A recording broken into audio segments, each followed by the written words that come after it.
Visą savaitę Miroslavos seniūnijoje Balkūnų kaime dailininko Antano Žmuidzinavičiaus memorialinėje sodyboje buvo įsikūrusi fotografijų paroda iš Alytaus rajono gyventojų asmeninių albumų Čia gera gyventi.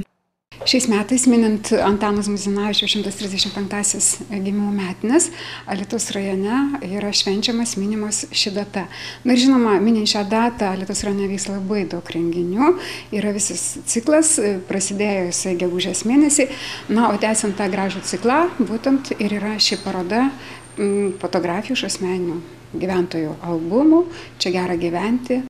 Parodos ekspozicijoje vyrauja architektūrinių objektų, senovinių daiktų, portretų, kultūrinių gyvenimo reiškinių fotografijos. Žinoma, atsiliepė daug gyventojų, daugiau kaip atnešė 200 nuotraukų buvo atnešta. Žinoma, visų nuotraukų nebuvo galima atgaivinti, nes ir taip mums jau dalį teko jų restauruoti.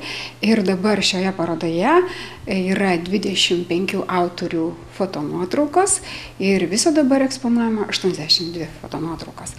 Ir iš tiesų, žiūrint į šias nuotraukas, labai yra gražu, kai matai, pavyzdžiui, tarkime, senuosius Alytaus saugojamus kultūros paveldo objektus. Na, tarkim, Nemunaičio matome kryžių, kurį visai nesenai mes restauravome ir analogiškai, taip kaip tojose nuotraukose yra užfiksuota, galima pamatyti.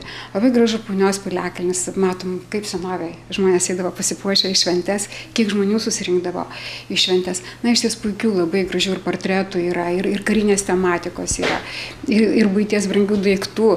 Tai iš tiesų žmonėms buvo brangu. Parodą skirtą Lietuvos vardo 1000-mečiui paminėti Čia gera gyventi iš renginių ciklo, skirtą dailininko Antano Žmuidzinavičiaus 135-osiom gimimo metinėms organizuoja Alytaus rajono Simno kultūros centras.